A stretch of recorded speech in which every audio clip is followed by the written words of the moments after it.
Hello, ladies and gentlemen, and welcome to the Welsh Esports League number 8 Valorant. It is myself, Maddante, and joining me, I am blessed, I am graced with the presence, the wonderful Charlotte, finally after all this time. How are you doing, sis? I'm doing so well. I'm so excited to cast with you, Maddante, as well. A peek behind the curtain a little bit. We've been wanting to cast with each other for a few months now, so Yeah. we finally get the opportunity, and I cannot wait because obviously Welsh Esports Leagues. If you've seen me in Rainbow Six, don't worry, I'm still going on there. But you know, we love everything about esports Wales. So I'm excited to jump in.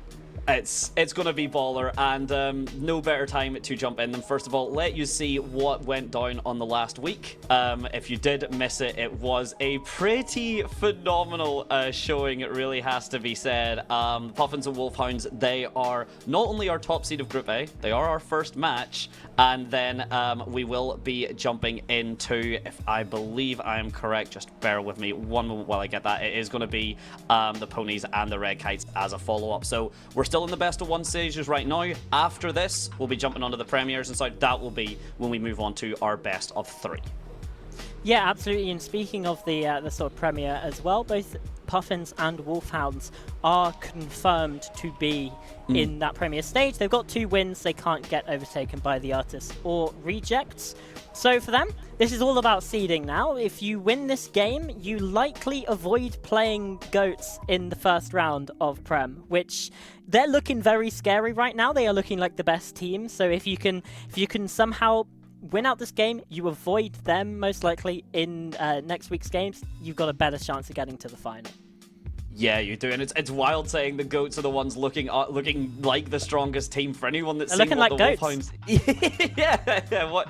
Because if anyone had seen, hopefully you did join us last week. If anyone had seen that, the Wolfhounds were showing up incredibly. We didn't really get time to get the Goats, unfortunately, on the stream. Of course, that will be a rectified issue certainly going forward. But for the meantime, as we did say, it is the Puffins versus the Wolfhounds right now, and we can run through the map ban, which has been done, and the players are just getting themselves loaded up, so we should just be jumping in a moment. But very quickly, Puffins have banned Bind. Not a big surprise. Bind is it's a bit of a shaky map, especially in a best of 1. Corrode, very much the same. Icebox, other than the professional teams, I don't think anyone likes Icebox. Even then. I think it's that simple. Haven was gone, Sunset and Lotus, so surprise, surprise, ladies and gentlemen. It's Ascent, and it's the Puffins starting on the defense. Yay! Who could have guessed? And speaking of, let's get into it. Yeah, now, before the game, we were talking quite a bit about what sort of compositions we're going to see on this map. And I was saying, if we just see the default comp, I will be sad. And I'm happy that, at least for the Puffins, they got something interesting going on here with the Deadlock coming through, yes. and Saga actually does confirm that. I love Deadlock on this map. Even back when Sentinels were running her last year, there's a lot of exciting stuff that she can do, and pairing that with the Cypher in this double Sentinel setup is really, really nice, because you get a bit more of that traditional Sentinel utility. It's not like you can sort of sneak past it. The Deadlock sonic sensors, they do have a weakness. If you walk slowly, they will not detect you. So you pair that with the spy cam. You pair that with the trap wires as well. That's a really, really nice combination. On the other side, I'm less thrilled about the Wolfhounds comp. I'm going to be honest. But, I mean, we were talking about how Breach just is not that good anymore, unfortunately. The flash initiators have fallen off slightly, so it's shades of that default comp. You're replacing a KO with a Breach, you're replacing an Omen with a Clove, but functionally it is very, very similar. It's very much just kind of leaning a bit more towards that aggression. You had actually mentioned it, Charlotte, just off camera, that KO has been struggling and that he is a bit more kind of passive because of the setup for the flash. Breach needs very much the same, but can be a bit more proactive with it. If you are at all needing to be told which side the Puffins wanted with this double defense, or with this double Sentinel on the defense, I will dispel the mystery now. Puffins are wanting to get every single round on the board that they can, because while this setup is okay moving on to the attack half, it's certainly quite a commitment that they want as many rounds here. And I think that while it goes without saying, sometimes people miss it. Yeah, I mean, the good thing about Deadlock is you have the Gravnet, and you know, the Annihilation's the good ult as well, that you can kind of be, it's a bit more of that sort of initiator utility to get you into areas that you want, so that's very, very handy. As things happen though, the first fight coming through from mid, and Rascal's fallen early. I mean, we talked about those flashes, but it turns out if you don't get them turned, they are still very scary. Meanwhile, though, Saga has actually just walked themselves or prevented the walk onto the site. And Hypers now has managed to get completely past him. I think the timing of the flash, and Saga has no clue. He drops into the back of the B site. Meanwhile, though, the mid fight is going down, and it's just a 2-on-2 in the end, and a very catastrophic pistol round to begin with. Hypers has gone themselves towards CT as well, so I don't think the Puffins are going to be expecting this. It's been very punchy, very aggressive, and it's right behind them. They've got no idea. This 180 tries to come on out. But the 1-on-2 from Hypers, a 4K in the round, and the first one goes to the Wolfhounds. Incredible. Nearly got concerned for anyone that has definitely experienced it. There is a time where you can be too disciplined with that trigger, and Hypers was very much getting there for me. It looked a bit scary, but this was really clean. The positioning, the setup, and it was really good patience. But you see a right click come out from the classic, and that thing is inconsistent. It is very much the will of the gods as to where the rest of those bullets come through, but they play off. Hypers getting 4 towards the Killjoy. The lockdown already halfway online is massive. The ult orb getting picked up as well, and now the massive commit onto A site, super aggressive. Yeah, Wolfhounds are taking the sort of gamble here that there's not going to be many players here. You know, it's an eco round. There's going to be a stack. Chewy was there and did find a kill. So Wolfhounds in the disadvantage, but they've still got all of the weapons. Okay. Hello! 2 more kills come in, as there's suddenly a 2 versus 5. Dippy has decided that, well, the onus is on them. They've got to get aggressive in through tree. Hypers with one from long range, and Dippy in the smoke. Wolfhounds are starting to bring this one back. They're starting to bring things level. They're 1-on-2 underneath, and suddenly Hypers has got to try and clutch this. The lineups with the nano swarms, but Zeta's going to be able to get this to half whatever. They might even try and stick it all the way, but now comes the pop. They're forced off it. That's a lovely shot with the Sheriff. Now 1 versus 1 as the spike continues to tick down. Hypers knows they just have to try and waste some time. Zeta's got the kill. The circle shrinking. Is there enough? He's not quite got it! 0.05 of a second and the Wolfhounds keep their lead. One frame. 1/60th of a second. That is genuinely the difference between if your mouse clicks fast enough or not for the defuse. If your keybind is actuated just that little bit lighter, that is insanity. A phenomenal play from Hypers, getting the lockdown online in round 3. 3 members of his team have not got a kill, and it doesn't really matter when you're doing a work quite like that. And the Wolfhounds, their positioning has been so solid. They are so happy with these executes. They know what the plan is, and they want to run with it.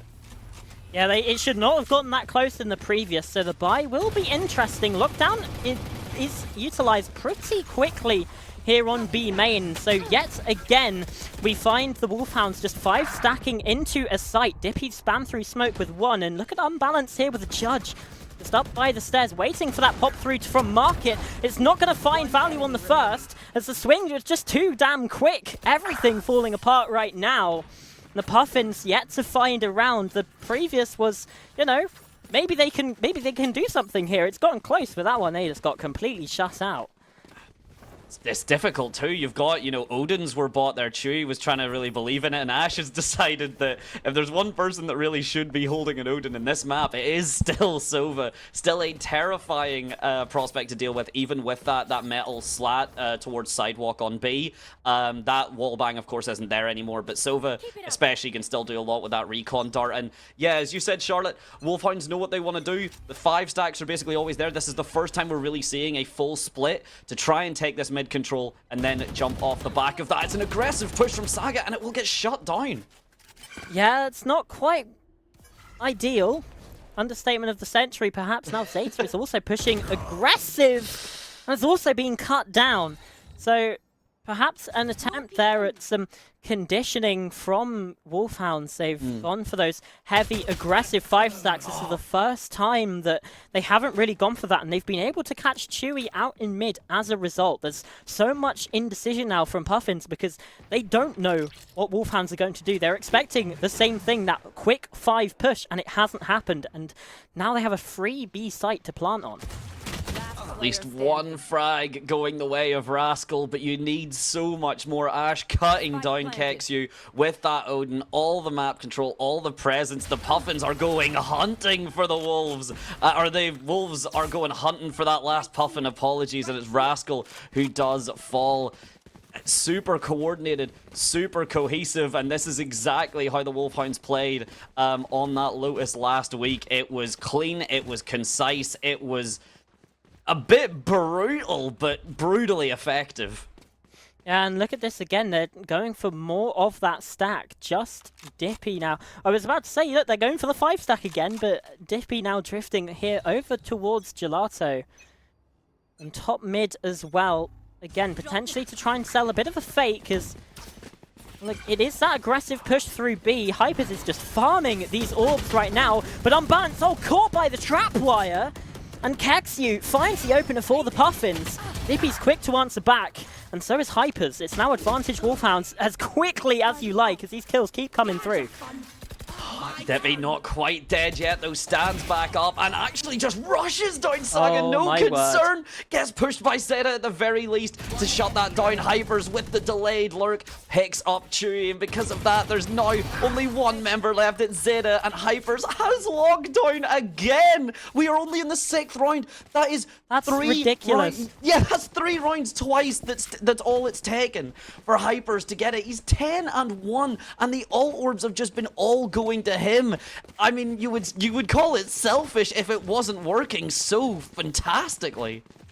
And the thing is as well, like you said, 10-1. Dippy's got 9 kills, and then the rest of the team have 3 combined, and that's only one player that's got 3 kills. This is something that shouldn't be working for Wolfhounds, but they've got 2 players here that are just cracked out the wazoo. Unbalanced could get caught again here as the Hunter's Fury. Oh, it's awkward. It's so messy. Still gets one, though. Saga quick to trade, but quickly traded back upon. The A site here again, it's that 5-man push. And it's been so aggressive the first 20 seconds, and the site already theirs. Honestly, I'm surprised we didn't see that lockdown go down again. Hypers was not worried about, you know, getting that resource wasted. He knew he would get it back, and now we see the setup. We see why the Odin is as scary as it is. Ash trying to gun through the floor, doesn't quite find anything yet, and Chewy bagging off the Cypher cage with the Judge, but Dippy's faster. He doesn't quite get the read that has come through in the breach stun. There's no patience. Yorking's running through it, distracting Zeta while Dippy shows up behind him.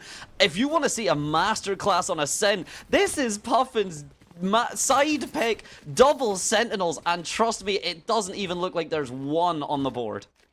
Yeah, this is the thing, right? We're here praising the comp, and I still do prefer the Puffins comp. I know it looks ridiculous right now, the fact that they're 6-0 down and they're defending, but if you can't, if you're getting shut out like this, there's not much a comp is going to do to save you. This is well and truly a player diff, right? A pilot diff, if we if we want to say that. But they are just getting diffed in the server right now. But a Blade Storm for Rascal could provide some hope. Ash falling early. And really, the aggressive pick from Rascal there just runs it down mid, believes that there will be a setup from Wolfhounds towards B because they've always done it. They've started doing this kind of split of one person, delayed lurk, 4 people now push through. It was that conditioning you'd mentioned earlier, Charlotte. That seems to have been working out phenomenal for the Wolfhounds, and they've still got a lot. Your Hypers is still on that backside. You can see the lockdown, I believe that is in his hands if they want to aggress. The Annihilation comes through, it doesn't find its target. Paranoia by Zeta, and you've got to remember as well, the buy is so bad for them as Dippy and Unbalanced pick up 2, make it a 3, make it a 4, and can Dippy find the last one? It's Yorkings to do it, but that is still a phenomenal 3k from Dippy. Phenomenal all around, really, from the Wolfhounds. It's all of that utility, and again, Puffins, they went for the Cypher setup B, and there wasn't much Sentinel set up towards A, and if you gamble the wrong site like that, you're gonna get cut down. Rascal now has an Operator, but again, the gunfights have just not been going their way. Top frag is your Sova KXU with 5 and 7. Now you've got both Sentinels on A. They're trying for this one.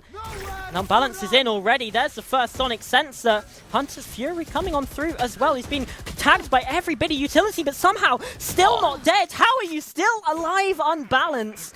Has finally been able to get it, and the Newell Theft will give the information, but Puffins... Wolfhounds, they're here on B, and they've got it for free again. A 5-man stack towards A, and Puffins, they've just left the gap again.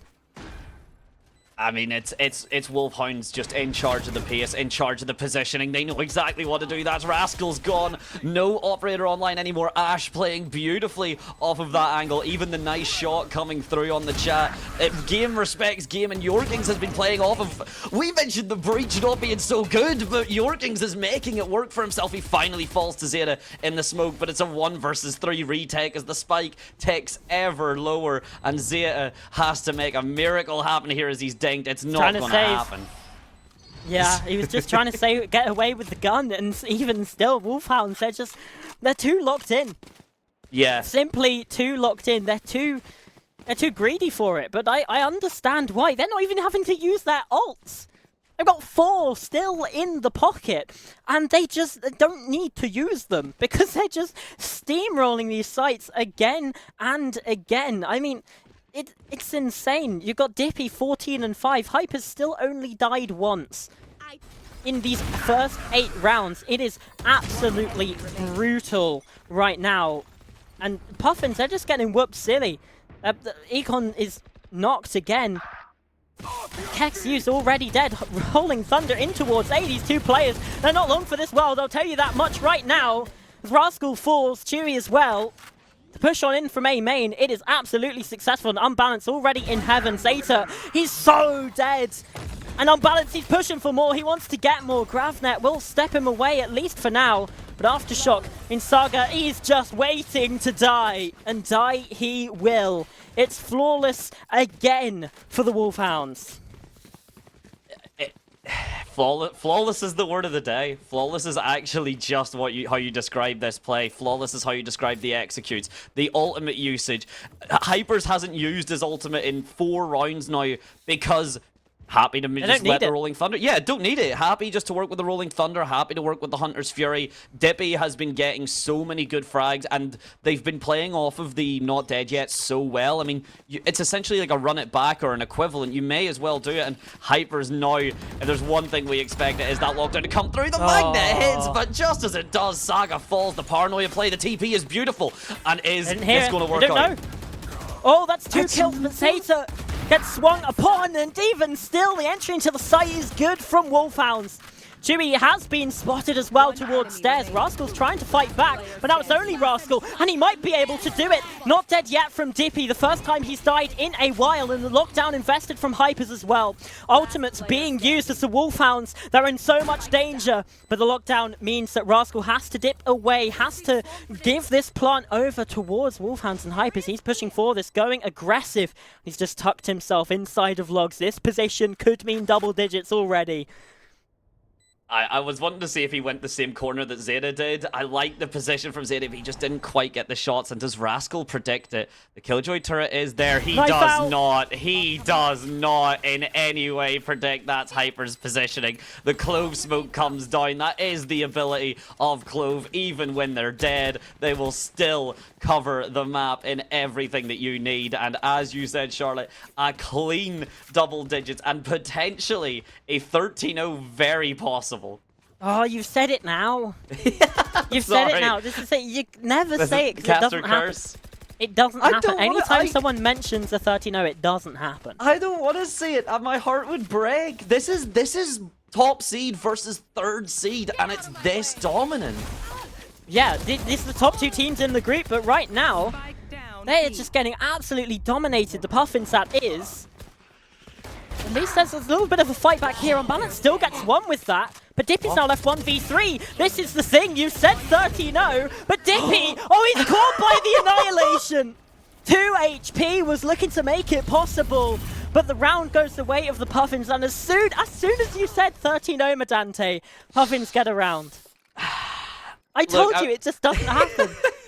Look, I want to feel guilty. I really don't. I really don't. I want to feel guilty that I cast or cursed it. I really don't. Look, it's all well and good, but the Puffins need something. I am an underdog believer. You know, a 13-0 is just... Okay, the Wolfhounds are there. I want the Puffins to at least be able to fight back slightly, but a slight fight is the only thing we get. A 13-1 is more depressing than a 13-0 in my mind. Do you view the consolation round as not important? Yeah. I just think it's... No, I just think, you know, a 13-0, you're like, yeah, at least we were diffed. It's like, oh yeah, we won run round, but that was it. We couldn't actually... We did it once, we couldn't do it again. But either way... that's the A site for them. Rascal inside of Wine has been able to get one, but the rest of the attack are now on the site, and he's smoked out of this. Unbalance has found Saga, so it's now a 4v2 again, but the kills keep on coming. A updraft up, trying to find that last little tap. 2 on 4, Unbalance in heaven, and Dippy is inside a garden. This is still kind of doable, but Paranoia, that's so nice. Now they double up. 3 on 2. Spike's not down just yet, and it's in a really awkward position, it's gotta be said. I love Zena's attitude there, but it makes noise. If Unbalance hears it and just swings off of it. The presence of mind, it's a great thought, but just not really executed as well. And now the smoke comes down. The Spike's still not really planted, so Unbalance has to push off of it. Rascal shuts it down, and it's just up to Dippy. He finds one, and there's only 1 HP. He jumps, he right-clicks, he finds it! Onto Rascal, and the clutch comes through. 11-1 to the Wolfhounds. Switching sides. It's just so sad. Isn't it? Isn't it? You know, in like those films or whatever, when people are like boasting how strong they are, and like, yeah, I wrestled a horse and I beat a horse, and it's just like, in reality, that's just a guy beating up a horse. Yeah. This is what that feels like, but instead of a horse, it's just like a kitten. That's what it feels like right now. It just doesn't feel good. It gives me the feeling of the whenever people ask us like, how many toddlers do you think you could take in a fight? That's what I'm currently getting right now, and unfortunately the Puffins, there's glimpses, there's moments, but the Wolfhounds are so coordinated, they're so ready for everything, whether it's 5-man pushes, whether it's just, you know, different spreads, different swings, they've got it all prepped for, and it's just Dippy here on his own. He does get put down at the very least, but there's no real push up because of the breach stun. The smoke goes down and Dippy manages to get away. Not only that, Jorgens picks up the frag on Rascal for it. That's ridiculous that he's been able to get away with that, and he's still full HP. Right click through the smoke. One in return though traded. 26 damage dealt, so he is not quite healthy. Unbalanced though, definitely not. 12 HP as Chewie's planting the spike, and the sonic sensor does some damage. There's a kill from Saga to try and get something done, and that is absolutely massive. The Nano Swarm with 1.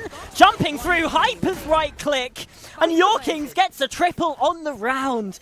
It's a full house for the Breach and Killjoy combination. A map point now for the Wolfhounds, secured already. It's been a fast one, ladies and gentlemen. Someone get the live split up, because I think this is a speed run right now. This is just clinical. It really is. It's been phenomenal work from the side. I mean, it's been about 20 minutes. Yeah, we will get the game time quickly unless the Puffins really fight back here. Yeah, I think 20 minutes is near enough exactly what we're at, maybe by the end of this round. But look, it could just be a bad map. Ascent's one of those maps that's just so hit or miss, in my opinion. There's teams that are excellent on it, there's teams that really struggle on it, and the Wolfhounds are just so comfy. They really are unbalanced. He's got the Outlaw, and he even dashes out the way of the Gravinet as well. Dippy with 1 on the map too. 3 versus 5. The Outlaw not quite finding that shot. A little bit difficult, and Unbalanced could quickly get overwhelmed here, and he does, surrounded by 3 attackers. Oh no. The spike is in spawn, ladies and gents, and Hypers is just running in with a frenzy. Complete maniac, but they're getting the kills instead. Ash in a 1v2, he could just win the map for them right now. Shock dart round the side, round the corner, Spectre in the hand. He's dipping away. This 1v1 to try and save it. Ash is full HP, but he's not expecting this wrap. The classic! Oh no, it doesn't land! And Chewy's got to try and rotate all the way to spawn to grab the spike, Maddante. Don't go for it. Not like this. What's going on? Not like this. Yeah, you could really tell that the Wolfhounds were so confident the spike was going down from that aggression, from that complete insanity, from the side of Hypers, from Yorkings. Like, you could tell they really believed they had the numbers advantage due to the spike being planted, but it does work out. The cam is online for Chewy. There are no shock darts, I believe, available for Ash, so in theory, this is an op that Chewy is holding. Door is already closed as well. This setup could possibly actually go the way of Chewy. The camera's there. There's 10 seconds. This post plant comes down to the wire. It absolutely does. He doesn't spot him on the cam, though, and the steps are made. The Outlaw too damn slow on that approach, and, well, Ash, he just takes a swing, and it's not a swing and a miss, it's a swing and a hit, because it was all miss from the Puffins. 13-1 decimation. And, you know, we started quite late. We're back on schedule, Maddante. If there's one thing you can't say is that we've kept time. If there's one thing you cannot criticize is that time has absolutely been kept, and that just, I mean, that's the thing. Like, look at that. That was the fight for #1 seeding. And if anything, Wolfhounds are blooming already. They are not a seed planted. The tree is already beginning to sprout. And your champions of WE Elliott may already be showing, because that is the most dominant. We've had like 13, I think we've had a 13-2 already in the series. And that was also the Wolfhounds, right? Yeah, and that was the Wolfhounds. So they actually bettered their own scoreline initially. 13-2, now we can do that. Now they only need that 13-0 to complete the trifecta. Yeah, they're going to have to do it in the playoffs, though, which is always, it's always a different beast. Yeah, that's true. That's true. In playoffs, you know, we get into the best of threes, and things maybe aren't quite so easy. That was quite easy, though. I will say. So, yeah. Wolfhounds are going to be playing the winners of Pit Ponies Red Kites, and unfortunately for Puffins, they've got to try and face up against Goats.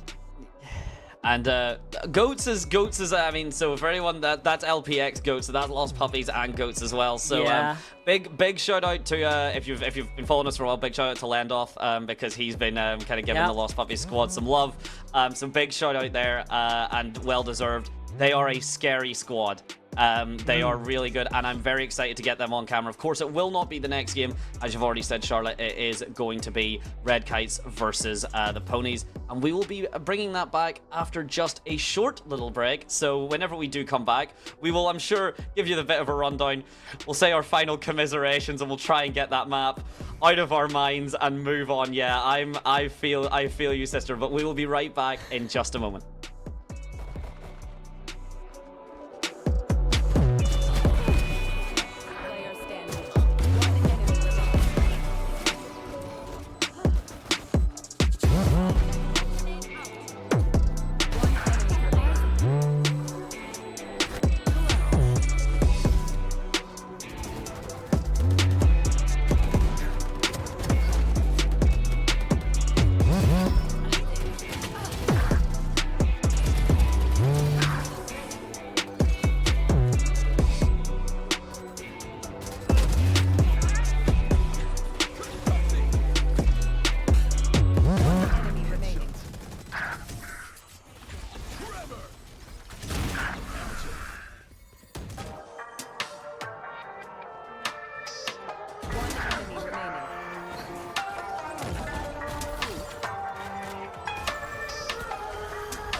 Welcome back, everyone. We're finally almost ready for game number 2. Still Charlotte, still joined by Maddante, and we at least have a map now.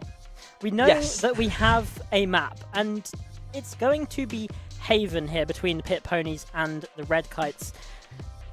We had a lot of talk about the compositions on map number 1. How we preferred well, at least I preferred the composition from Puffins. It seemed like you had similar sentiments, but it didn't quite work out. What are we expecting to see here on Haven, Dante? I would expect to see pretty similar in terms of composition differences. I would expect that there's not going to be too much of a kind of changeover. It would be great to see like a radical switch up, but the highest thing we're probably going to see is maybe one team opts for the Yoru, one team doesn't. We spoke about this just while we were in the green room waiting there, that I still stand by Yoru as by far the hardest agent to play. And that alone, that skill ceiling can be enough to deter players from going for him. At this stage, Yoru is probably just a better agent than Jet when played to the same level. So a good Yoru will beat a good Jet, but it's so much harder to be a good Yoru. Yeah, that's absolutely fair. Obviously, you know, you watch pro level a lot of the time and you think, oh, this Yoru stuff's easy. It's not. He's a very difficult agent. You know, it's not like we're back in 2022 with Chamber. There's a lot more to sort of go under the hood there, and you know, it's not just the Yoru. I feel like there's a lot of room for the different Sentinels as well, right? Because Killjoy is probably still the best defensive Sentinel on this map, but attacking with Killjoy is a real chore. You know, you may be looking towards a Cypher or Deadlock for that more of an all-rounder sort of look. Because, yeah, attacking with a Killjoy is very, very difficult as, yeah, not too much out of the ordinary here, at least for the side of the Red Kites, who will be starting on the defense. I am liking the look of the Neon from Lugia, though. I like the Neon. I do like the ISO shout from Millsy. To bring up even the Sentinel discussion that you kind of mentioned, even dive a bit deeper into that just for a sec. Vise has even started to show up a decent bit on a couple of these maps. Vise is phenomenal when paired with another Flash agent. Usually that's where the Yoru comes in again, because it's one thing to shoot Vise's Arc Rose. Of course, it requires a little bit of setup. It's another thing entirely when you've already got an additional Flash bearing down on you. So you look at the Arc Rose to shoot it, you look at the Yoru Flash. You turn the Yoru Flash, by the time you turn back, the Arc Rose is detonating. So that's very much kind of the higher level stuff. Neither team willing to opt for it. It is very high execution. It requires a lot of coordination. So both teams opting for the Cypher instead of the Killjoy. Not too surprising, but it's interesting to see. Please, Livid, just have some sense. Okay, thank you. Thank you.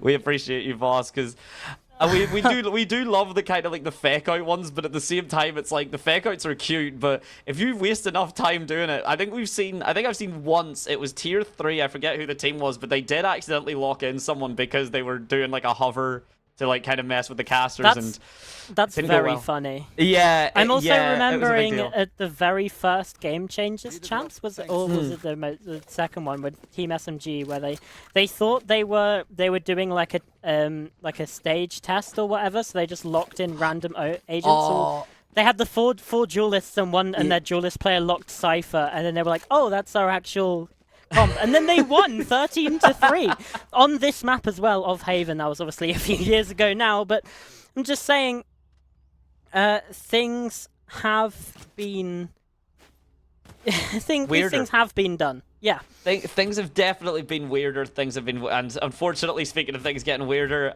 we've lost Reika just there, so that is the omen, but they'll be back, I'm sure, in just a moment. No real concerns there, and it does get us a bit more to talk about. Neon Overdrive versus Kill Contract is such a just interesting dichotomy between the ultimates. You've got Overdrive, which is essentially fancy jet knives. It helps cheat the economy. It's very solid for those thrifties, for those kind of lower buys. Meanwhile, Kill Contract, you best be having the better guns. If you are trying to take fair fights in Kill Contract, you're already playing that ultimate wrong. Yeah, absolutely. But even you know, it's a 1v1. You take the 1v1. Maybe they've got a better gun, but you know, they're in a 1v3 at that point. You just Yeah. chuck the kill contract down. They can't defuse the spike, or, you know, they can't plant, whatever. Two of your teammates get in position ready for the kill. So even if you do go down in that ult, you win the round anyway. There's a lot of those sort of late round plays that you can really... You can set up really well. Or the other thing, getting onto a site with the kill contract, you've like, there's only one player here, send in the ult, the site's ours for free. So, you know, there's a lot of things you can do with a kill contract. Obviously, overdrive in a kill contract doesn't work because you're suppressed in there, but... You know, shame. You know what? Make it happen. Make it happen. I wouldn't mind seeing it. It would be a good laugh. Go crazy. Yeah, it would be wild. It would be a massive nerf Tyso, and he doesn't really need more nerfs. But you know what? there was that time where the bulletproof shield was terrifying, and you could hear. I remember, for anyone that remembers it very quickly, there used to be the time where Isa would put on the shield, and you would just watch 5 opponents run away until that thing disappeared because it was absolutely terrifying to deal with. Thankfully, no real concerns there. And another thing about the kill contract, what it actually does, it does counter the more area denial sentinels like Killjoy, especially because obviously, as you said, it suppresses, it takes them away. The alarm bot goes down, the nades aren't there, the turret disappears as well. So Cypher, again, that global utility, you don't turn that off until you either kill the man behind it or you shoot the tripwires. Yeah, and the other thing for that as well is obviously if you're playing a Killjoy, you've got to play on the site, which means you're more likely to get caught by that sort of ult because of those range restrictions. On a Cypher, you can set up on one side of the map and go to the complete other side of the map. So there's a lot more opportunities for that sort of outplaying with the Cypher, and both teams have opted for the Cypher. So I think it shows the sort of that versatility, like I said, a more of an all-rounder agent than the Killjoy. I don't actually remember what the other agents were. I've got that for you, boss. I've got that. That was a Sova, at least. I remember seeing some Sovas about. There was a breach in there as well. So we've currently got, so just to do a quick rundown of it again, so it's currently, let me just check who is actually on the defense. I sounded so prepped and then I wasn't. So it's the Pin Ponies on attack. So they are running the Breach, that Sleepy Look. They're doing the Breach Neon combo, which we've talked about like Breach being a bit weaker, and it really goes to show with the Breach Neon compositions that you get the stun, and some players are good enough to just shoot Neon anyway. Yes, it's a lot harder to do, and yes, okay, at this level, it may be just powerful enough. Of course, the gunplay isn't going to be the exact precision that you would see at kind of a tier 1, tier 2 scenario, but there are some players here that definitely are worth their salt that Breach Neon could easily get shut down. Yeah, but Breach Neon is an interesting one, because you even look into tier 1, it's still getting play. Yeah. I'm thinking especially Nongshim Red Force were at least at the start of this stage. You know, I mean, Danby's insane on the Neon, so anything that helps the Neon is going to be a good fit for Nongshim. But, you know, it still is done now, even after Neon sort of faded off of popularity a bit, you know, from sort of Champs last year sort of era, much more in favor of the Yoru, which was, I think was sort of brought about by how strong Teho was, and that sort of meta as well. And people have realized, hang on a minute, Yoru's actually quite good. He's not just sort of... You know, there was a period of time when you picked Yoru to troll in your ranked games, and that was it. Memes and shenanigans everywhere. There was a period of time when Yoru was the trolling agent, kind of where Waylay is a little bit now. Yeah. Where it's like, yeah, some teams can do really well with her, and there are a couple nutcases in tier 1, and you're like, wait, actually, this agent's the best in the world.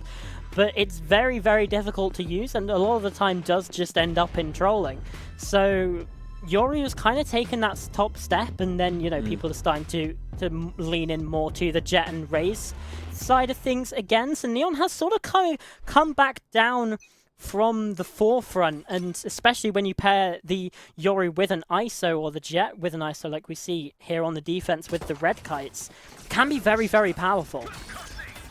Double duelist is something that we don't see as much anymore, and oh my days, speaking of, the damage is coming through here, the shock darts, the setup is nice. Alloy just hiding on that left side, but immediately gets spotted out. The awareness from the Pit Ponies, Lugia not going to wait at all, the smoke's dissipating. 2 members from Garage, 2 members towards that defender side spawn, and it was a very quick aggress onto the Pit Ponies. It looks like it will be a similarly quick retake attempt, and Sleepy Look shutting it down, gets the collapse.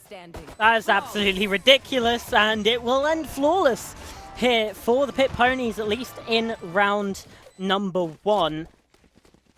I think we might be seeing something similar to Ascent earlier, Dante. Not in terms of the 13-1. I'm hoping that at least it's not that. But I just mean it was very quick, very punchy, very aggressive, and we're seeing the same signs here again. This doesn't seem like it's going to be a Fnatic Na'Vi style wait until there's 10 seconds left on the clock and then execute. I kind of heavily doubt it as well. It was only pistol, and to be fair, there was an initial really good stop from the Red Kites on the defense there. The shock dart and such did come through, and it did, get a bit of damage, but the regress, the complete confidence just to say, yep, we've survived this initial util, immediately just go back in and take the fight. So really nicely done, really well coordinated, and speaking of, Lugia already up towards that mid, picks up Alloy, no Cypher traps needed to worry about, but look at the patience. The ponies are waiting for Livid to push that over-aggression from Garage, and it is punished accordingly. Yeah, they just tried to get on some kind of lurk, catch some kind of timing, but it just didn't work out, and now all 3 defenders from the Red Kites are spaced across these sites evenly. Lugia, well, the Outlaws got 2 shots, and he only needed those 2. Double tap takes away the shield on the first. Deals a death blow with the second. So now A site, very much the avenue of approach here from the Pit Ponies. And it looks like they're going to be getting onto the site fairly handily. It's very difficult. Jimbo only has a Sheriff, and Reika's a bit delayed on this rotate. It will likely not be the difference maker. Of course, you can see, though, look at the ponies' positions. They are so concerned about this flank. Even with the Cypher trips, they're still very much taking it into consideration. You can see the little teabags come through from Kianci. The All-Drone spots out both. The Aftershock follows it, and Kianci swings off of the utility, lines them both up. Beautiful shooting. Adds 2 more ult points. 2 of the first ult points onto that Hunter's Fury, and a second on the board to boot. And a second flawless as well. Actually, Red yeah. Kite's yet to find a kill. So that's slightly worrying, but obviously it was an eco round the last round, okay? They've got the guns. What scares me is there's 3, probably 4 light shields coming out, and there's still that Outlaw. Yeah, what's also worrying me is that Reika still hasn't brought up another player that disconnected the last time around. They're still in the spawn as well. We'll keep an eye on that situation. As for right now, though, hey, he's back. But only with a classic. So 4 rifles for the defense. But like you said, those light shields, Nugia could make light work with them with that Outlaw.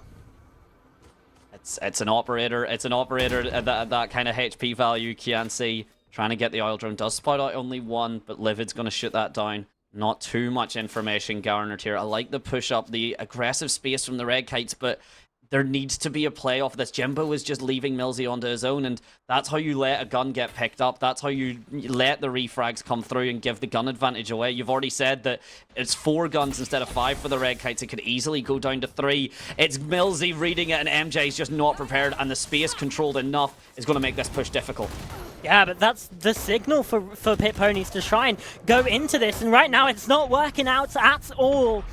We've finally seen it, Dante. A bonus round that hasn't resulted in a 3-0. It took some time, but we got there, and yeah, incredible. Just a really nice play. The flash that hit towards the ponies as they got on. I think Lugia may have actually been flashed by Sleepy, because I'm just looking at the team there. There was no one that was meant to flash Lugia for the side of the Red Kites, and yet he had no monitor to look at. So unfortunate positioning there. Maybe a 6th team member, but it doesn't matter. The Red Kites still get the 1 on the board and get that economy carried through. Alloy having a little bit of difficulty there with placing the Cypher setup on C. Caught out by the tag as well. Millsy thought he had an opportunity and an angle, but instead shut down Livid the refight in through stairs. It's good for 1. The duelist taken out, but 4 versus 4 and just 15 HP for this Jet. It's going to have to be a retake for the Red Kites. The oil drone comes through. There's still a lot of utility for the Red Kites to make this rotate happen and for this retake happen. They use the shock dart as well, clears the Cypher trap. Excellent stuff, but LJPH just keeps firing through the smoke. No concern. Alloy's not quite hitting the shots that he needs to. Luke, with all the awareness in the world, just keeps that angle on lock, and with only one remaining member in the form of Jimbo, and a lot of people actually looking to go hunt. Never mind, it looks like Jimbo at the very least is going to be able to get that save. Yeah, and you've got to save the rifle here. You don't want things to spiral out of control. You can at least save your economy a little bit for the future. So, it's still a nice start, though, for the Pit Ponies, a 3-1 lead. And I'd say at all levels of Valorant, this is a defender-sided map. But just, you kind of feel like in these sorts of levels as well, defense gets even stronger as the cohesion, perhaps between team members, dips a little bit. So a 3-1 start already for Pit Ponies. They're going to be absolutely loving this. And now look at the buy that Red Kites are going to have to try and come in with 2 Sheriffs, a Guardian, and yeah, a couple Vandals. But you've got a full complement of shields and weaponry from the other side. Pit Ponies, they want to extend their lead to 3 here as well. The double up from C-Long from this defense. Livid and... oh, he's getting caught out as well. Hang on a minute. Hold that thought. Because they've got to try and escape in towards Garage. And Millsy has found the first, though. The refight in has been shut down now in a 4v4. It was a bit of a shaky push for the ponies. They did play it great. Oh, Lugia, no. though, the aggressive angle, runs face first into the oil drone and takes Reka out. It's an excellent trade. 400 credits for not just 1, but 2 players. And Lugia pushing up, has the positioning, playing off of the Pit Ponies information flawlessly. The rest of his team, they've let him know that the Alloy is weak. They've let him know his position, and he is hungry. He is bloodthirsty, maybe overheating a bit. And Livid is ready for the swing, but it's not going to be good enough. Lugia with the 4K on it, the overdrive online, and a solid push from the ponies, even if it started a little bit shaky. Yeah, I guess they just maybe didn't expect Millsy to go for the buy of the rifle there. And it has kind of come back to bite the Red Kites a little bit. He's only got 3,100 credits. Yeah, it's going to have to be another half buy. They just can't get their economy in order. Despite those 2-round losses, despite saving in the previous, it wasn't really enough of a save. So it's the same situation again where they don't have all of the weapons and it's a full kit for the other side. This is looking like it's going to be 5 to the Pit Ponies, unless they can get a thrifty on the board here for the Red Kites. It's looking even unlikelier when Lugia gets through. Jimbo is ready for that, though. He knows the awareness, very solid. That would have gotten, I think, most players there. I believe the timing from Lugia would have just been perfect, but no, gets shut down. 2 members towards that B site. Livid, a little bit confused right now, a little bit indecisive, just kind of sitting in the defender side spawn. He's not quite sure what to make of that frag just yet as the push into Garage comes through, and Jimbo just lurking in the smoke. We've seen this push from the smoke come out before. We'll see if it finally works out. But that alone is actually enough to push the Pit Ponies back towards this mid, and potentially, if you look towards that A site, into the jaws of the Omen. Yeah, Reka here sends out the smoke. And it's a stinger, but it's a stinger at close range. This could do absolute bits. He's not expecting it. No trigger discipline in sight, but still gets a double. That could be the opportunity that the Red Kites need. Jimbo caught out on B, though, and that's an avenue back into a spike site. Livid watching over this with the Blade Storm. Oh, he's getting caught out. He's getting absolutely chunked down. Just 10 HP. And KNC plants the spike. Alloy's been taken down. Ooh. The rifle now out of the hands. It's just the one for Millsy. Spycam dealt with, but Livid still low HP. In towards the backsides. And it got close, but the Pit Ponies keep their lead alive. Excellent awareness, the position. I've been mentioning the awareness all game, but seriously, it does have to be said. XMJ just swinging Aloy there, no concern. Alloy just falls, unfortunately, and it has to be said, Livid, the knives just weren't there. They really needed to show up at that moment. That was the clutch moment. That was the moment that could have set up a 2-4, even into a 3-4 off the back of the economy. And while the Red Kites have the bye now, look at the setup for Pit Ponies. They've got so much still to work with. This kill contract, actually, that we had brought up earlier from Millsy, probably will be the deciding factor. It honestly could be. Again, this operator creeping forward for now in A. And there's 3 players over on this side. Raker has got to be careful. Down low in the shock darts. They could do that final chunk. But the pit ponies, they're leaving for now. There's all 5 players over here. They're just inserting Lugia. Close angle with the operator. Could be the snake in the grass to deliver that opening blow, and he spotted Raker. Just couldn't find anything. Lugia really feels that there's someone here. Maybe heard the shield time out, maybe heard it break from Millsy, and will break the skull off the back of it as Jimbo falls for a beautiful shot on LJPH. The setups there. Kianci does get the takedown on the Livid, but not before Eloy finally adds a kill onto the board for himself. He's got the angle here towards Garage. The jump out, he does it so fast. Lugia jumps around but manages to not quite to get the frag indeed, but XMJ has certainly got the timing, manages to walk around Alloy. The spike ticking away. It's a 3 versus 1, and there's very little HP for the side of Reika to do much. Yeah, again, it's just going to have to be another save here from a player from Red Kites. Was not able to get anything done here, really, on the defense. It was that their anti-bonus, and that was it that they've been able to find. Like I said, Raker saving. He's got to just hide himself away bottom mid. As the spike detonates, Pit Ponies find 6. Camera taken out. At the very least, an even tied up half, but as I said, that's the very least. And with the momentum that the Ponies have currently, it doesn't seem like they're going to stop any time soon. There's also just the ultimates here, the Pit Ponies versus the Red Kites that have to work with. The kill contract and the Hunter's Fury are by far the biggest impact that the Red Kites have. Yes, the Blade Storm can work wonders, but Livid does need to find his footing for those knives to land. Meanwhile, you've got Overdrive, you've got Hunter's Fury, the Rolling Thunder's one off for Luke. There's a lot of high impact ultimates that can be so easily worked off of here for the Ponies, and the Red Kites don't have that to the same effect. And the utility from the Ponies has been nothing short of pretty damn flawless. Oh my days, the spray just finds Alloy. That is heartbreak. Yeah, and LJ there tried to take the orb, but he's got his ultimate online.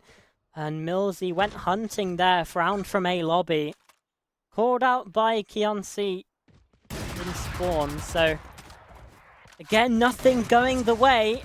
Even the operator here not finding its use. Jimbo has been chunked down, and there we go, finally hits its mark. A 2v5. MJ, at least, is probably going to get caught by Raker, but I mean, it feels like that's an impactless kill at this point because it's a 4v2 and the spike has been planted yet again here on the C site. It's now a 1-on-4.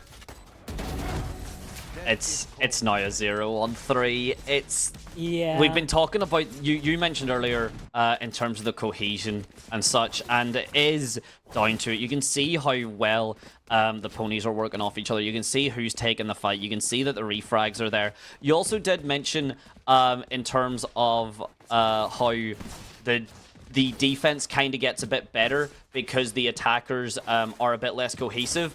On a map like this, there's also that double-edged sword where the defense is harder just because of the size of the map. You have to do 3 sites, you have to coordinate, you have to always deal with that one weaker site. And the way that Red Kites are currently doing it seems to be, we're going to meet you in your spawn down mid. The economy, I believe, not fantastic for them, but the Ponies just seem patient.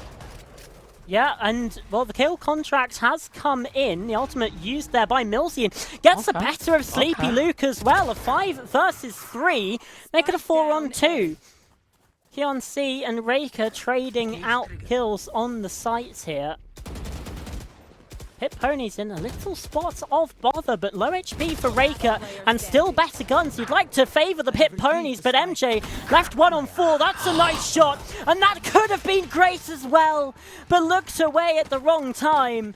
Red Kites, it's not going to be a 13-1 because they just about squeak a second round over the line. So glad your tone started shifting as well. After that first shot, I also believed that there was a moment that MJ could have made something beautiful for the ponies and absolutely heartbreaking for the Red Kites. But as you said, very happy. Still something to be concerned about. I love the Odin. I mean, Raker was on 10 HP. He was on 10 HP, and I was like, oh no.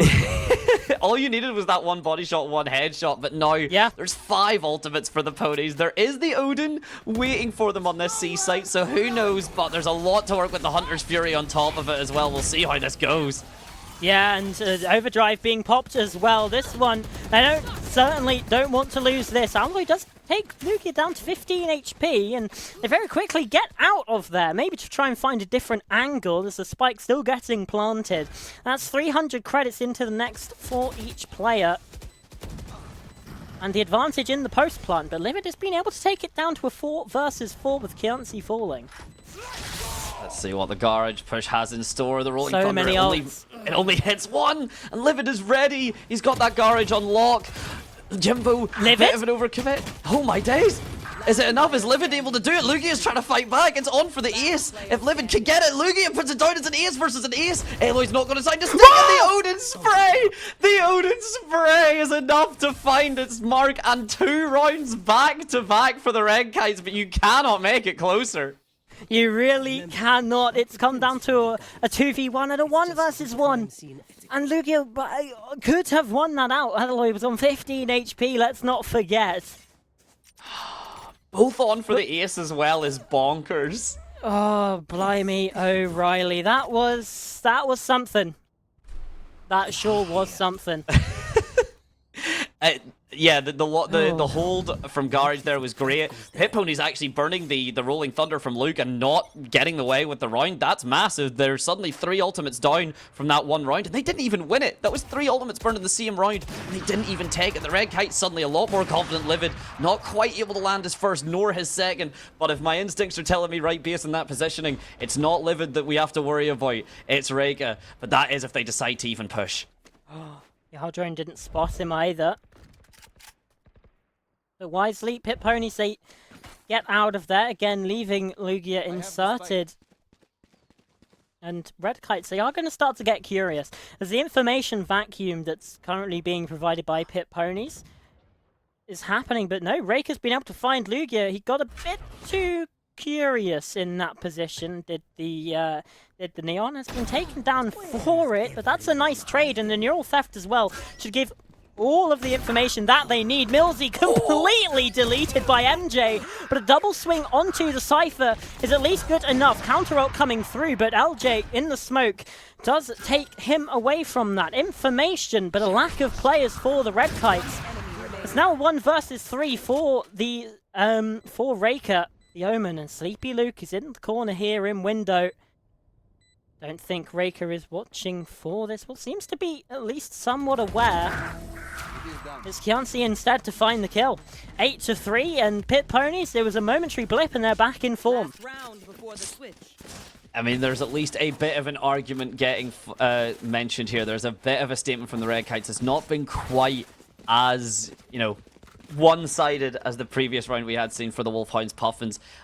Red Kites, they seem to have these retakes kind of on form, and I say that strictly off of the back of surviving 3 ultimates and getting that round still on the board, but it was very close. It's very much been down to the Pit Ponies have to make a mistake that the Red Kites can capitalize on. If the Pit Ponies are playing as clinically as we've seen them, they can. If they play a flawless Valorant with just no major mistakes, then the Kites don't really have anything to punish, and that's what they're relying on. You can't rely on your opponents to make those mistakes to then punish, because occasionally they will play solidly, and the Ponies, we've seen that time and time again as the setup comes through and the swing will be shut down. It's just so nice from LJ, so sharp and clean with it. The Hunter's Fury from backside, that's a perfect opportunity for Lugia to come in. I don't know how Raker missed that. Does get the trade, but even still, Retribution, perhaps not quite. Paranoia to push them away from B for now. Still though, the disadvantage for the defense yet again. And they still don't really have the weapons to try and compete in this round, Dante. They really don't, and they're losing the manpower to back it up. They are losing everything. It's just not going their way right now, Charlotte. It's got It's got concerns. It really has. It's 3 rounds on the back, but it doesn't look like it's going to be a 4th. It looks like it's going to be that 9-3 unless the clutchest moment comes through from Reka and Alloy. And unfortunately, Alloy's not really been having much of a performance, so it is... There's a doubt in my mind, but there is belief as well. You can't see if anything either. You're not bringing this gun into the second half. Alloy getting scared by his own teammate, and the shock dart finishes it off. That is a heartbreaking thing to see. Not the knife, not the knife! Not the knife! Oh, not like this. Not the knife! Not like this, man. That's a comedy of errors. Oh no, that's not how you want to go into your losing half at 3-9. That's... Oh no. Oh dear. Oh. Well... 9-3 curse, 9-3 curse, 9-3 curse, 9-3 curse. That's what I was going to bring up. It's the... Are you superstitious? Because that's what you really have to rely on right now. That I don't think I'm superstitious enough for this.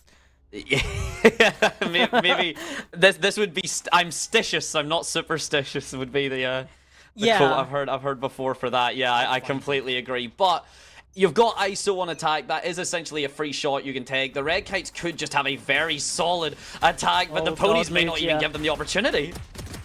Oh, whoa! It's so messy. It's so darn messy. But the defense getting the better of things. Okay. Everyone be calm, everybody breathe. Luigi has found 3 and the pistol round for Pit Ponies. That's double digits. What do you say? What do you say? I got so worried. I got so worried at the start there. I just saw Luigi start to whiff the shots on Livid and I was like, oh no, please. Please don't do this. I would have been totally, that would have been Schadenfreude of its biggest thing, where just enjoying seeing someone else suffer just because it would have been that funny. I like the force buy from the Red Kites though here. I like the fact that they're saying, no, we need to just get something. We need to make this work. We need to try our best, and it looks like it's going to be Millsy, the one to do it. The sonar dart does get shot immediately. The peak is there, and oh my days, barely walks away with his life, but meanwhile, towards Garage, this 3-man push. MJ's got the stinger though. It's so deadly at these close ranges, but it's only good for 1. So 4 versus 4 established now.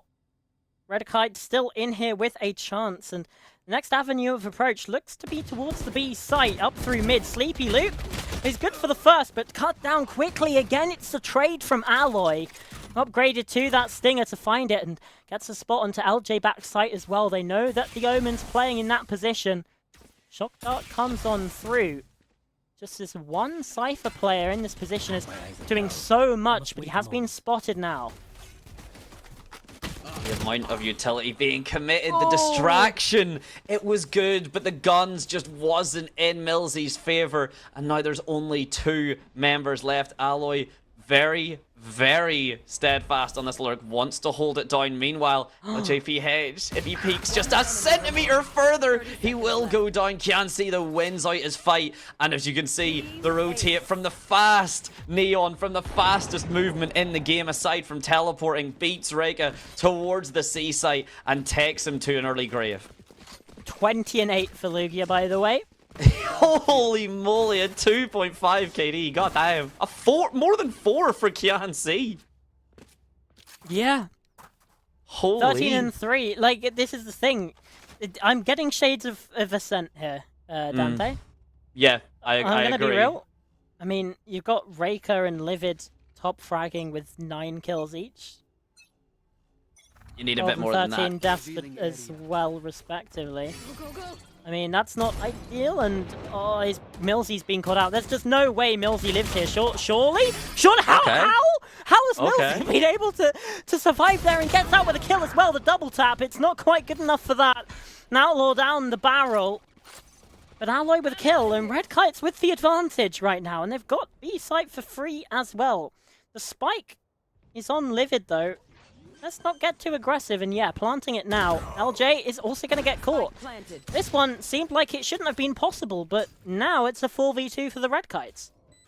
You did not believe. You did not believe, and the Red Kites have shown you with the power of disbelief what happens. And Sleepy Luke gets found out. He survives somehow. Livid lets him one away. Finally gets the shot. Jimbo picks it back up onto Lugia as well. There is a tall mountain to climb, but at the very least, I believe the ticket for the toll booth outside for the parking at this mountain has now been bought, and only 7 rounds stand between the Red Kites and that 11-round tie up for the Pit Ponies, but it's 2 rounds for the Ponies. They can play this attrition.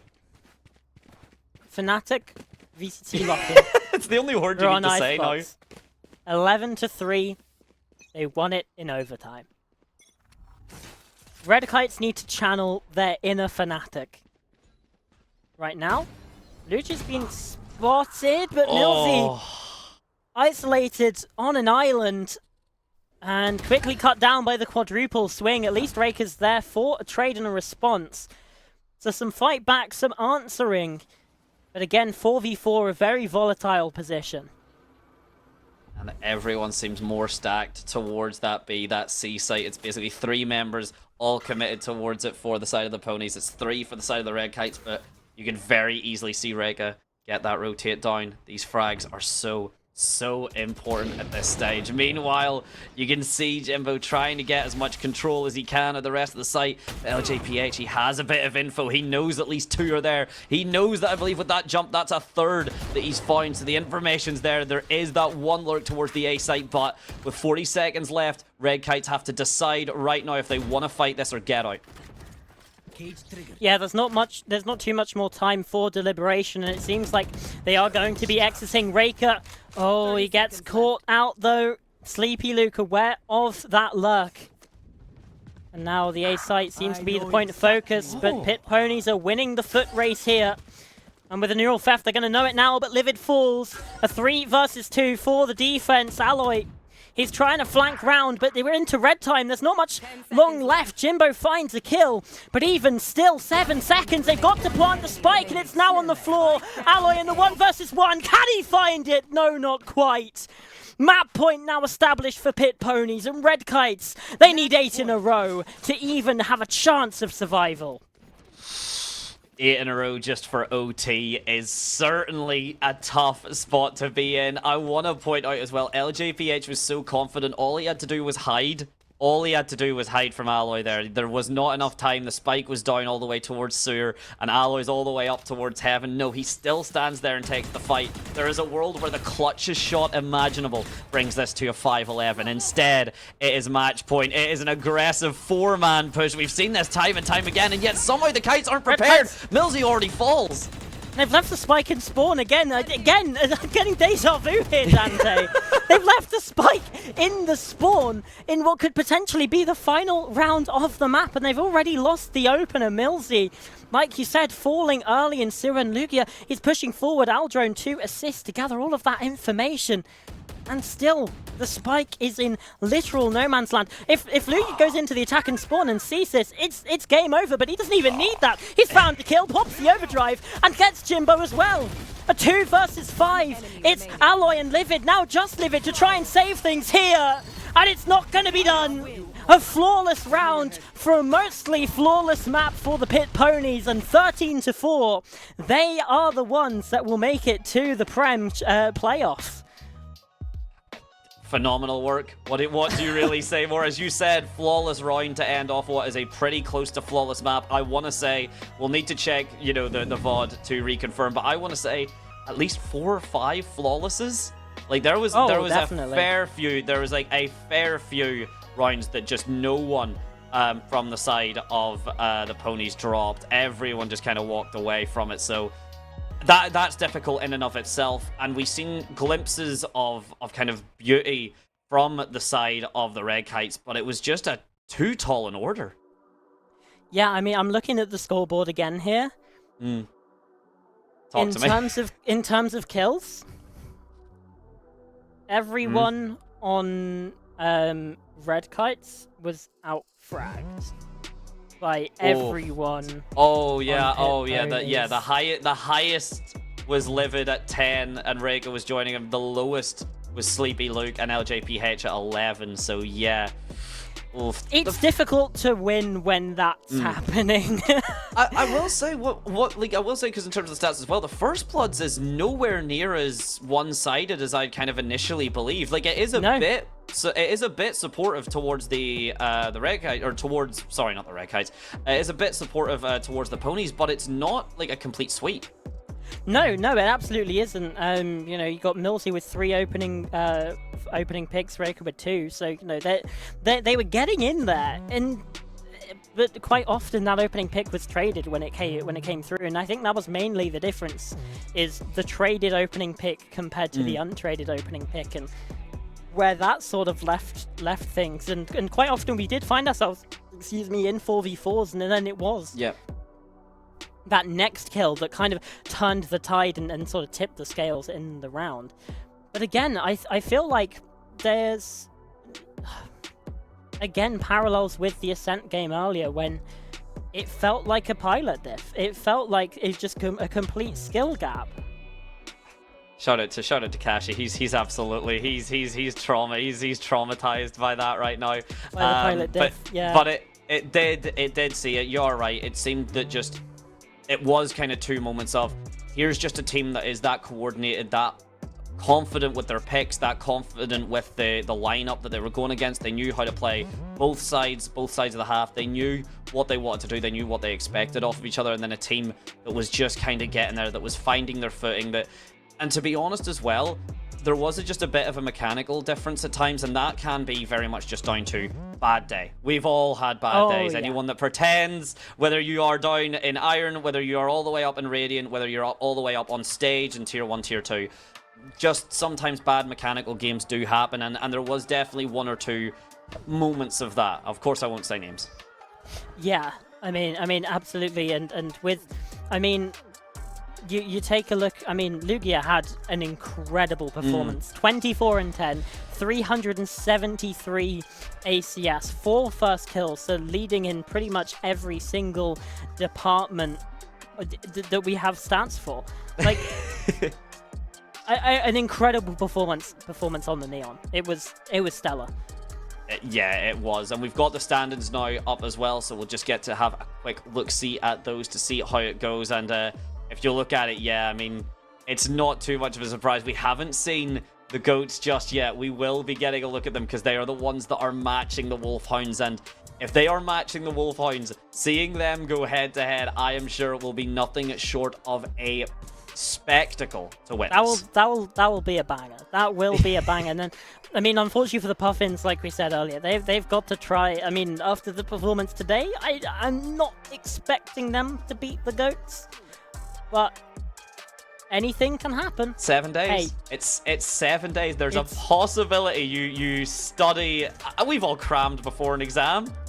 Yeah, I mean, I guess the other benefit that GOATs have is that Puffins can't get any VODs on them either, because they haven't been on stream yet. So there you go. They can't even anti-strat. Like, yeah, it's gonna be tough for the Puffins, especially after the performance that we saw today. But you know, like I said, anything is possible. And then, you know, this is the sort of Prem elimination. We've also the Premier elimination. We've also got the Champion elimination, which is the bottom 2 teams of each group. They are also going to be playing themselves in a bracket to sort of get that sort of the sort of 5th to 8th sorted out as well. So, you know, there's still, it's not completely over for the Red Kites. They've still got quite a bit to play for.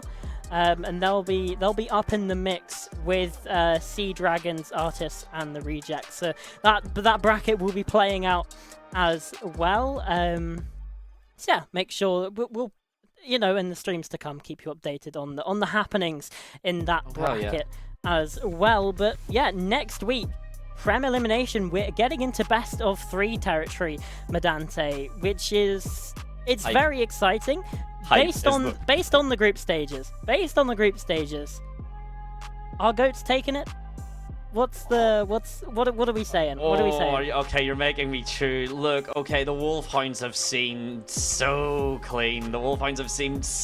So if anything, like, I want to even kind of shout out, LP again, like, because that's Lendol's squad. But if anything, I feel like if I root against LP, then that's funnier. If I root against Goats, if I root against Goats, it's funnier. So you know what? I'm gonna say it's Wolfhounds. Okay, I'll take up the Goats then. All right, okay, I respect it. We'll Hell see yeah. which one of us ends up correct over the next couple of weeks. But for now, that is going to be the end of our show. Thank you very much, Maddante, for casting with me. It's been an absolute blast. It was worth the wait. We're finally casting together. We cannot be stopped. So thank you very much. It's been an incredible game. We have had Kashi on the production. We've had ZGL Gaming on the observing. So thank you to them. And the only people left to thank are the audience. Thank you very much for tuning in, supporting Esports Wales, the Welsh Esports League, and for showing up, watching the stream and the games. So the only thing left to say now is goodbye.